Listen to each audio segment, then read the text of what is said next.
Hello ಎಲ್ಲರಿಗೂ welcome to food show. ಇವತ್ತು ನಾನು ಮಾಡ್ತಾ ಇದ್ದೀನಿ ತೊಗರಿ ಬೇಳೆ ಸಾರು. ಬನ್ನಿ ರೆಸಿಪಿ ನೋಡೋಣ. ಈ ರೆಸಿಪಿಗೋಸ್ಕರ ನಾನು ತಗೊಂಡಿದ್ದೀನಿ ಹಸಿಮೆಣಸಿನ್ಕಾಯಿ, ಬೆಳ್ಳುಳ್ಳಿ, ಈರುಳ್ಳಿ, ಟೊಮೆಟೊ, ಕೊತ್ತಂಬರಿ. ಒಂದು ಹತ್ರ ಅರ್ಧ ಕಪ್ಪು ತೊಗರಿ ಬೇಳೆ ತೊಗೊತಾ ಇದ್ದೀನಿ. ಈಗ ಒಂದು ಕುಕ್ಕರ್ ತೊಗೊಂಡು ತೊಗರಿ ಬೇಳೆ ಚೆನ್ನಾಗಿ ವಾಶ್ ಮಾಡಿಬಿಟ್ಟು ಇದರಲ್ಲಿ ಹಾಕ್ತಾ ಇದ್ದೀನಿ. ಇದರಲ್ಲಿ ಈರುಳ್ಳಿ, ಟೊಮೆಟೊ ಮತ್ತು ಬೆಳ್ಳುಳ್ಳಿ ಹಾಕ್ಕೊತಾ ಇದ್ದೀನಿ.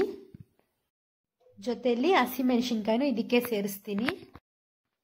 ಈಗ 1 ಕಪ್ ಅಷ್ಟು ವಾಟರ್ ಮತ್ತೆ ಇದಕ್ಕೆ ಆ್ಯಡ್ ಮಾಡ್ಕೊತೀನಿ. ನಾನು ತೊಗರಿ ಬೇಳೆ ಯಾವ ಕಪ್ಪಲ್ಲಿ ತೊಗೊಂಡು ಅದೇ ಕಪ್ಪಲ್ಲಿ ವಾಟರ್ ತೊಗೊತಾ ಇದ್ದೀನಿ ಇಲ್ಲಿ. ಈಗ ಇದಕ್ಕೆ 1 ಸ್ಪೂನ್ ಅಷ್ಟು ಉಪ್ಪು ಹಾಕ್ಕೊತಾ ಇದ್ದೀನಿ. ಒಂದು ಸ್ವಲ್ಪ ಅರಿಶಿನ ಸೇರಿಸ್ಕೊತಾ ಇದ್ದೀನಿ. ಈಗ ಕುಕ್ಕರ್ ಕ್ಲೋಸ್ ಮಾಡಿಬಿಟ್ಟು ಇದನ್ನ ಒಂದು 2 ವಿಸಿಲ್ ಕೂಗಿಸ್ಕೊತೀನಿ. ಈಗ 2 ವಿಸಿಲ್ ಆದರೆ ಬಂದಿದೆ ನೋಡಿ. ಇದನ್ನ ಓಪನ್ ಮಾಡಿಬಿಟ್ಟು ಈ ಬೇಳೆ ಎಲ್ಲ ಚೆನ್ನಾಗಿ ಮ್ಯಾಶ್ ಮಾಡ್ಕೊಂಡಿದ್ದೀನಿ. ಒಂದು ಕಡಾಯಿ ತೊಗೊಂಡು ಇದಕ್ಕೊಂದು 2 ಸ್ಪೂನ್ ಆಯಿಲ್ ಹಾಕ್ಬಿಟ್ಟು ಒಂದು ಸ್ವಲ್ಪ ಸಾಸಿವೆ ಹಾಕ್ತಾ ಇದ್ದೀನಿ. ಇದಕ್ಕೆ ಹಾಗೆ ಸ್ವಲ್ಪ ಕರಿಬೇವು ಮತ್ತು ಕಟ್ ಮಾಡಿ ಇಟ್ಕೊಂಡಿರೋ ಈರುಳ್ಳಿನೂ ಇದಕ್ಕೆ ಆ್ಯಡ್ ಮಾಡ್ಕೊತಾ ಇದ್ದೀನಿ. ಲೈಟಾಗಿ ಸ್ವಲ್ಪ ಜೀರಿಗೆ ಕೂಡ ಹಾಕಿದ್ದೀನಿ. ಇನ್ನು ಚೆನ್ನಾಗಿ ಕಲಿಸ್ಕೊಂಡು ಈಗ ತೊಗರಿಬೇಳೆ ಎಲ್ಲ ಇದರಲ್ಲಿ ಹಾಕ್ತಾ ಇದ್ದೀನಿ.